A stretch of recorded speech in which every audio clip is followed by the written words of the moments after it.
Hi, once again, welcome back to Successful Kids, Successful Schools.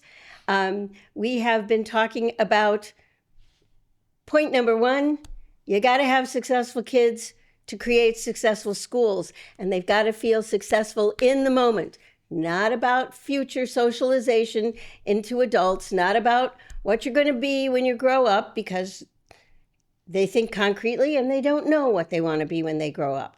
If you ask a kid in elementary school what he wants to be, well, back in the old days, I would have told you, they almost always would tell you, I want to be Spider-Man. I want to be one of the Paw Patrol characters. I want to be Catboy, whatever. It's the immediacy of, I want to be a hero, and I want to be a hero as a kid. I'm not thinking about the fact that I'm going to be an IT guy someday and make a lot of money or invent a program or any of that. I want it right now. So we've been talking about a program that I forgot, I'm Penny. This is Bill. And Bill created a program called Best Year Ever many years ago, because I also remember we are old. And we've been talking about that program. We've talked about having a shared vision. The most important aspect of Best Year Ever is a shared vision. And that shared vision is you're going to have your best year ever. But now we're going to talk about how you create a team in the classroom to build that best year ever as a whole class, and take that class, those students together, so every one of them believes they've had their best year ever. So I'm going to ask you straight out, build me that team on day one. Okay. First off, you can start building the team on day one, but it is going to take probably about 10, 20, 30 days to really lock it in. Mm-hmm. And then hopefully it's going to continue to grow tighter as the year goes on. But I think the first thing is that what I'm trying to do is, I guess I'll throw another question at you. Like, what do you tend to do if you're like, when you have friends and you're going to meet up at some place, like at a conference or something, or you're going to go to a concert together and it was random seating, what would you usually do if you got there first?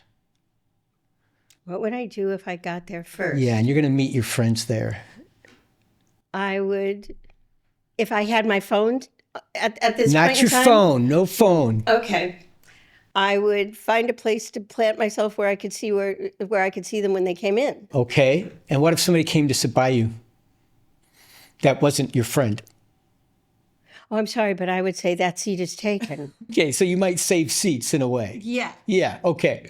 So that's what I'm dealing with in the classroom. So when kids first come in, first day of school, they're nervous. They're looking for somebody they know. It could even be a kid, because we had 4 feeder schools. But even if it's in the same school, they're going to come in, there's going to be different kids from other classes now, and they're a new group. So they're vulnerable, and they're feeling that. And so they're looking for people they know. And it could even be a kid they don't really they didn't like last year, but they know them. They'd rather sit by them than some unknown kid, most likely, in most cases. And the reason I know that is because one year I remember in my classroom, I always do this on purpose. I'd always say, when I had that sign out in front of my room on the first day of school while I was helping kids with their lockers, and the other kids, I wanted them to come in and take a seat. It said, come in, find a seat, and only the seats were at the desks, and take a seat and relax, breathe, and get ready for a great year. Well, what would happen is I would come in then, and after we got the morning going for a while and I had a chance to to just talk about something else, I'd say, how many of you are from Winans Elementary School? And all the hands would go up at a table. And I'd like, oh, that's interesting. How many of you went to Colt? All the hands would go up. And I'd be like, oh, that's interesting. So I would do that for the 4 schools. And then I knew for a fact that was going to happen. And I'd be like, okay, so that would, in my mind, plant a seed that we gotta break this up. Mm-hmm. And so when I talk to teachers, I tell them about this, and I say to the teachers, how many of you sit in the same for staff meetings, sit at the same table with the same teachers? And usually all the teachers' hands go up. Or how many of you sit by the same people in the lunchroom? All the hands go up. How many of you park in the same parking spaces? All the hands go up. I'm like, this is insane. I got mine. You know what mine is? No. Mine is the toilet. In a public, in the school building? Yeah. I always went to the middle toilet. And if somebody was there, I'd wait until they left. I mean, it's so habitual. Yeah. It is so habitual. And the reason is because people tend to be wall building nesters. Right. And people, like, when I say that, they'll look at me, they'll go, what is this guy talking about? Wall building nesters? And I'm like, yes, we tend to go someplace. And if we're nervous, what we tend to do is we find a nest, and it's hopefully next to somebody we know. But even if it's not, we build our spot, put our stuff down, and then we start to build a wall around our nest if we don't think anybody else is coming, because we don't want the person speaking to us to call us out. Right. Because we're nervous. I don't want anybody to sit next to me. I don't want sitting next to me. So we're wall building nesters. It's always interesting if you teach at a college or church. Church is great because people come in and they sit in the back.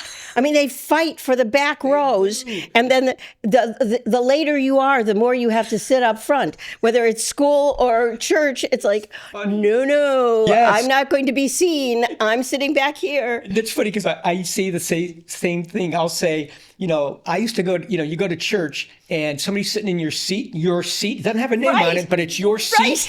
You're sitting in church and you're supposed to be praying. Instead, you're pissed off at the person in front of you because That's they're in your spot. That's And absolutely then about true. halfway through the mass, you're like, oh, peace be with you, peace be with you. And then you look back at your wife, son of a bitch, I'm going to get that seat, It's totally true. Terrible. Totally. Yeah, that would take it to the far extreme. No, that's my seat. Right. So you're getting mean stares in church. But that's because humans tend to do this. Yeah. And so what I'm trying to do then is I know who's not going to be sitting together when I assign seats on day 2, because I want to have people from each table sitting in a new group. So they start to get to know everybody. That's why we do team building the first afternoon, where we do numbers, where you call out a number and they have to grab a certain number of people Right. to stay in the game. If not, they have to sit out. But when they grab, in my class, when they grab their arm and they're waiting for me to go around to make sure it's the right number, everybody has to introduce themselves each time we call a number. So, hi, I'm Bill. And so we start to learn names. So that's a number one priority. I'm trying to get them to learn names, and I'm trying to get them out of their nests so they start to interact with each other, so that when we get back in the classroom, they'll say, I can't work with so-and-so in a group because... And I can say, why not? You're doing numbers with them outside, or you're doing this with them outside. Right. And they're like, oh, yeah. And you know what? They usually don't anyways, because they're already comfortable with each other, because they've done it a couple times, few times, that they're now like, I can sit anywhere because it's all starting to come together, basically. Mm-hmm. But that's the important thing, is I got to get them to start getting out of their nest. The other thing I do is I do partner interviews, where they then interview a student with some questions, and they can make up their own questions on the back if they don't like the ones on the front. And then they have to introduce them to the whole class. And we do 2 or 3 a day, in the morning, 2 or 3 in the afternoon, right after lunch, until everybody's been introduced. Because if you do them all at once, they get bored. But they're starting to really not just learn the kids' names, they're starting to learn what they like, what they don't like, things like that. So they're looking for commonalities, because that's what brings us together. It's the differences that make us strong. And so I want them to see there's a lot of commonalities in this room, but there's a lot of differences too that will make us a great team. And I emphasize that. So yeah, so that's my main technique, is the first couple of weeks is just getting them up, moving around a lot, so they get a chance to get to know everybody and move with everybody. And then hopefully that's going to be one step. But then everything else, like, for example, I have them help create the team rules. I know what I want my rules to be, but I talk about them for a few days, what I think good rules would be, just in random conversations. They have no idea that in day 3 or 4, they're going to make the team rules at the end of the week, and they're going to list them out in groups, and then we're going to check off the ones that are most common and put them up there. And what's funny is every year the same rules pretty much appear. And those are? It's, when one person talks, one person speaks at a time. That was a big one. Treat people with respect. Keep your hands and feet to yourself, something like that. Those are the big ones, something like that. Treat people with respect, no name calling or using bad language, something like that they would want. But what I like to do is I always like to take the rules and turn them into positives. So if it was like, don't do that, do this. Use positive words to build up your teammates instead of words to tear them down, or something like that. And then, ask them, is this what you guys are pretty much talking about? And they'd say yes or no. And if they want them in those words, keep them in those words. But it's a team because they wrote their own rules. And so now they have to follow them, because what I do is I say, you guys created these rules. Right. So I don't want anyone to, this is your chance to vote. If you want any changes, this is the time to, debate it out. But once these 4 or 5 rules, never more than that for me, because I want it to be simple and they're more of what to do, I'll say, then that's what we're going by. We're not going to, say, that's not fair. I don't like that rule. This is your chance to talk about it. So we'd make an afternoon project of it, and they'd have fun crafting the rules. And you asked about vision earlier. I talk about my vision on day one, and I wrote down some of my things. Like I would say, imagine working in a place where you're working in an environment that you come into every day. And I would say, it's an environment where people care for one another and feel part of a team. There are no feelings of us versus them. Everyone feels they have worth and respect. Spirits are high. Students work together. So I would keep going. And my favorite was students help other students be successful because they feel confident in success, or they feel confident and good about themselves. And so I give them things to think about. And I target talk. I use target talk all the time in my classroom. Now, what does that mean? Target talk is I want them to think about certain things, so I have to purposely talk about those things so they start to become a thinking pattern. So for example, when my son was 5 years old, and he was starting to go to school, we wanted him to think more positive than negative. So what we would say is, we had a game in our house, and it was, if you say something negative, then somebody who heard it can go, "Oh, that's a negative, change it to a positive." And because the way you choose to see the world creates the world you see. So instead of training your brain to look for the negatives, look for the positives and talk to yourself in more positive language. And so what would happen is he would say, I don't have any friends to play with. And we'd say, "Oh, that's a negative, change it to a positive." And he'd think for a minute, he'd go, "I'm going to work on finding some friends to play with today." And we're like, bingo, that's a good attitude. And so, and he would do it to us. Like one time I said to him, he was 5 and we're driving home from someplace, and he goes, "I think Connor's going to have me over for a sleepover tonight. I'm hoping I'm going to get home and he's going to leave a message saying I can come sleep over." And we're like, "Well, don't get your hopes up. I don't think Dad, that's a negative. Don't say that." Like, "Okay, I just don't want to." "No, Dad, say the positive." I'm like, "Maybe we're going to go home and there's going to be a blinking light, and it's going to be Connor inviting you to sleep over."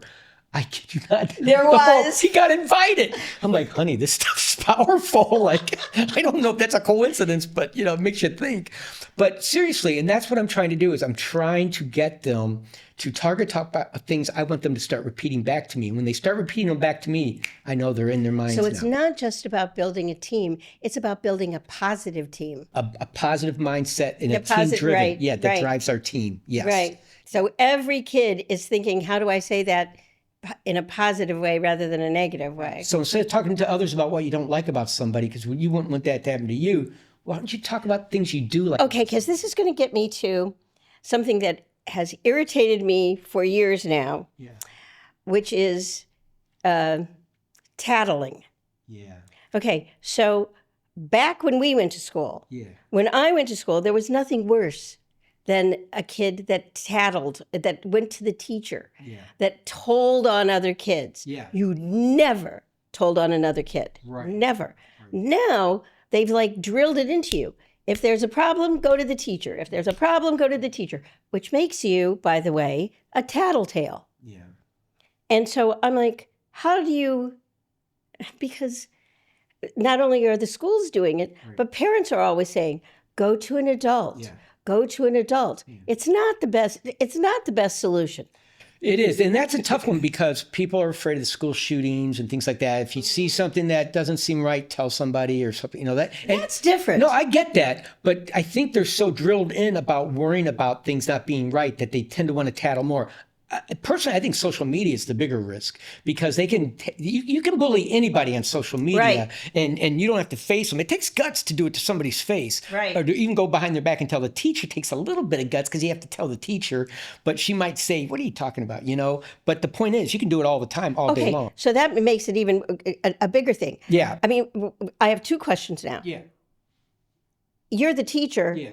and there's a kid who's tattling all the time. Right. I mean, I had kids in classrooms that I'm like, I really hate you Yeah.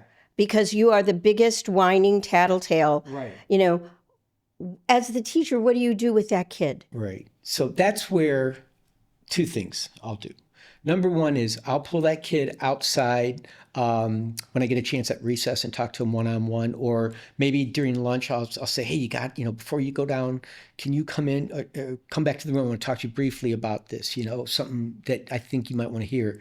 And I'll say to them, this seems like you do this, but I need somebody to help us break this habit in the classroom. I don't want other people doing it. Can you help me make this happen? Can you be a leader on our team? And you can't tell anybody else, but if you can do this, and you can do it for certain... Do what?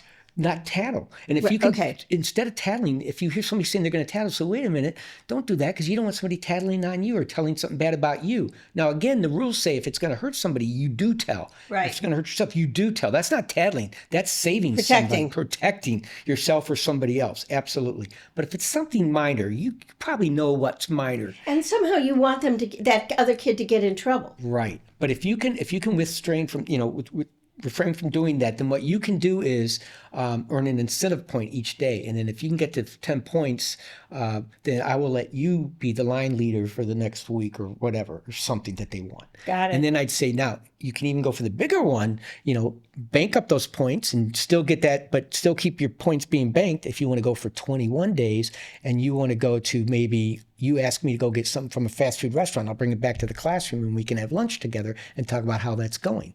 21 days not tattling. Yeah. Okay. It becomes a habit. I'm now going to ask you about the social media thing that you brought up. Yeah. Because this, of course, was not an issue because I wasn't a classroom teacher, right? But it was happening, especially among the girls. Yeah. How do you deal with something that happens outside the classroom that's bullying? That's hard because, that's where if I really truly can't figure out what was going on, then I would take the 2 or 3 people, whoever was involved outside privately, and we'd have a conversation about this. I would say, if we can't figure out a way to either settle this or guarantee me it's not going to happen again, then I'm going to have to send it down to the office and they will address it, because that's a concern, because that is hurting somebody technically. Okay, got it. Yep. Okay. And so they know that's why I would take it that far. And they, and I would tell them, like I would say, I'd come in sometimes, and you have to be an actor sometimes. I'd come in and shut the door really hard, and they'd look at me and I'd say, guys, I don't get angry often, but I got to tell you something. I heard something today that really hurt and bothered me, and I'm going to let you guys know. And I'm not yelling, but I want you to hear the intensity in my voice. I heard somebody say they got a kick out of hurting somebody else's feelings. I don't want that in this classroom ever, and I may have heard about somebody doing it in the classroom.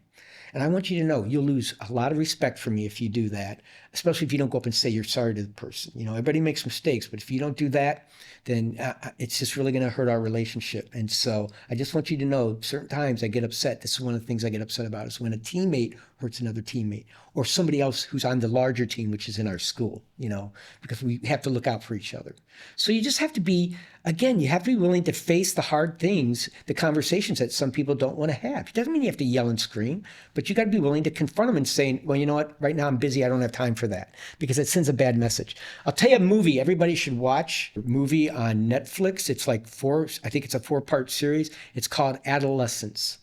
It's the most frightening. Oh, no, it's a movie. It's a movie. I mean, it's a series. It's 4 episodes. Yeah. Right. Yeah. Right. It's the most intense. I'm not saying it's easy to watch, but it's the most intense, well-shot movie I've ever seen, because it's all in one shot. Right. And each episode. Each episode, it follows from the entire time, never breaks to another scene. It's the scene transitioning with the actor. But what's disturbing about this is how dangerous social media really is for our kids to have phones unattended, or, not being monitored or whatever. Because the thing that frightened me the most was they have a periodic table of emojis now that are about, you might think it's a smiley face, but if it's a certain smiley face, a kid gets that, they know that it's something really vile or bad about them, or sexual about them. Or it's eye-opening. So I think as a school, you need to really rethink how much phone, because bullying's now happening during class. A kid will go to the bathroom, pull out their phone, and start bullying a kid. Right. And the thing is, this series, which also, I mean, won every Emmy it could win, everything last year. Yeah.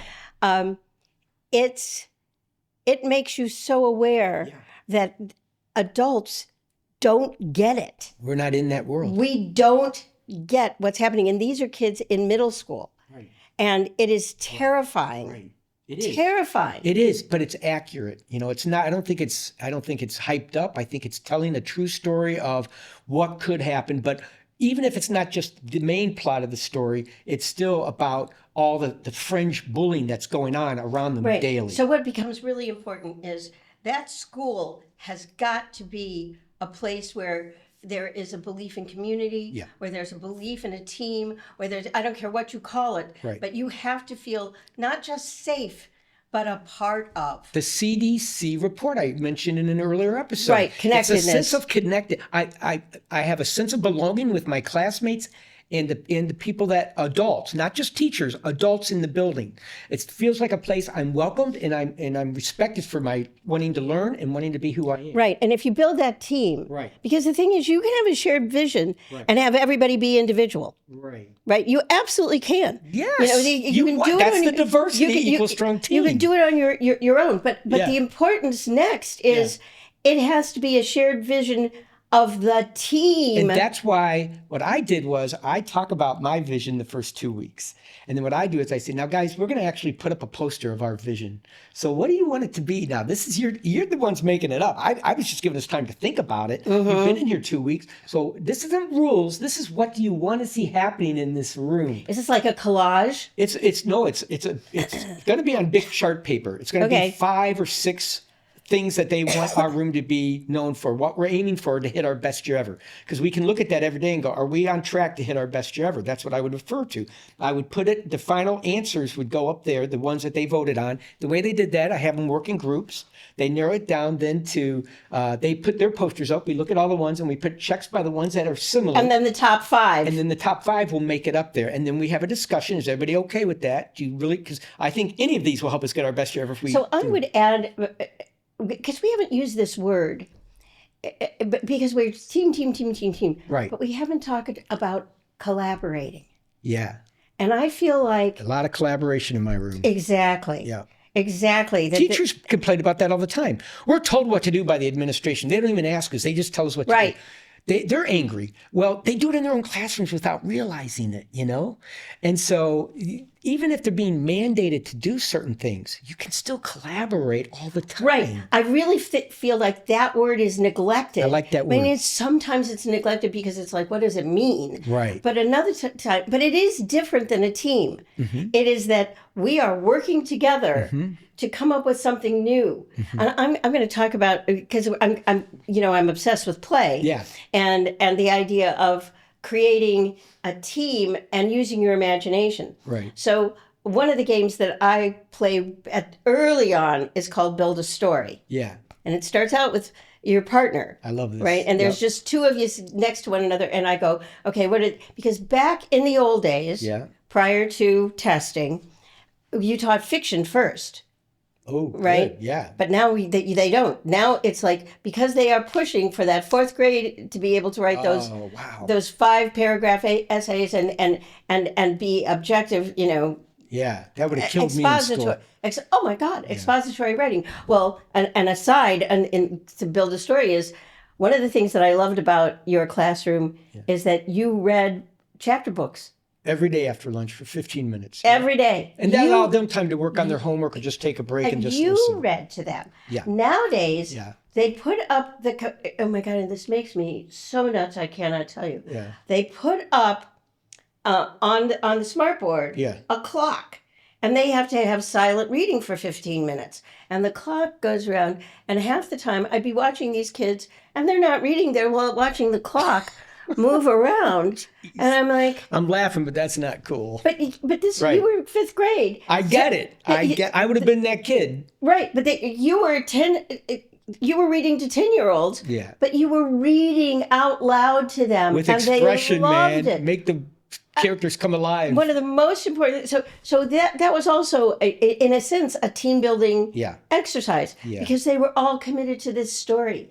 And then you'd stop after 15 minutes. So they would be like, oh, what's going to happen next? And they'd stop at a good place, We're like, reading Shiloh. What's going to happen? Oh, you got to be here tomorrow to find out. Yeah. So it's like cliffhangers. So great. Yeah. It was such a great thing to do. Yeah, that was okay, fun. but build a story. So Yeah. you'd start out with just 2 of them, and it be setting characters inciting the problem, events, Yeah. the solution, right? Yeah. And so they'd say, this story takes place in a wooded, and I go change, forest with great big huge trees, and I go change. So the next and a person would lake figure running it through out? it. Well, just the two of them. Oh, just right? two of you. Just the Got two you. of them. So at first it started out with two. Okay. But then it became four. Nice. And then it was like the whole class telling this one team big story. story. Yeah. So it involved imagination Yeah.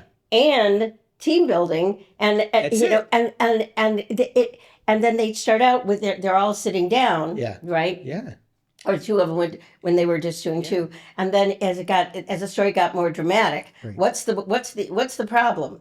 You know, Right. okay, give me an event where the hero wins. Now give me an event where the villain wins. That's cool. Now you got one more event, Yeah. and puts this hero in the worst situation they can possibly be in, and stand up and talk, and they're talking and they're moving their bodies. And I want to also emphasize the importance of, especially, I mean, I don't mean to say there's a difference between boys and girls, but you got to use those big muscles in boys.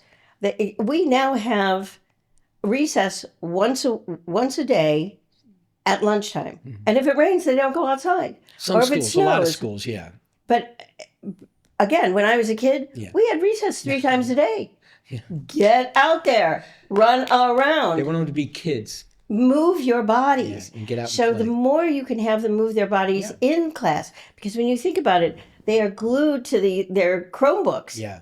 And so it's like, Right. and you're like, you're not moving. And there's a lot of collaboration on the playground because you're setting rules, you're setting boundaries, you're setting with the kids are doing this within their groups. And that's, you know, you look at our country right now, again, the collaboration between the two parties is really struggling. And we got to Really teach our struggling. kids early on that it's okay to collaborate, you know? And There's got to be a middle somewhere for most I'm going to most say my things. really dumb thing that everybody else in the world says, oh, that's stupid. Mm.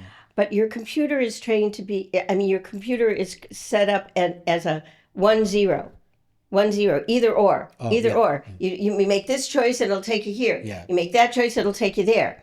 But it's in essence black and white. Yeah, There's no shades of gray in a computer. right. So your brain is trained that way. So school has to teach you Yeah. to have see shades of gray. Yes. Has to do it. So that's- I'm saying we need to get off computers. Yeah. Some, not everything. Yeah. But we need to I get agree. ourselves back to It's not an all or nothing. I agree, but there should be limits. Right. And balance. We talked about Balance. balance. Yeah, and it's amazing because what my library looks like is it's made up of very few education books. I've mentioned cooperative learning and, you know, Piaget, big fan of Right. him, concrete learning and all that. But it's really mostly about like what makes winning teams. And you'd think it's all sports, but it isn't. I have like social movements. I've Right. had, you know, like wars, military movements. right. It is business books, companies that have grown and been very successful and what made them that way. Right. And it always comes down to pretty much these same principles I'm Right. talking about. Homo ludens, playing man, Mm-hmm. who played within a context of rules Mm-hmm. and played together as teams. And so we're going to be done for today. Thank you. Man, we're getting into this. We're going to be done for today. And the next time we talk to you, we're going to be talking about being an authentic teacher and the importance of being yourself in your classroom. So that's it for today. Thank you very much. See you in a week.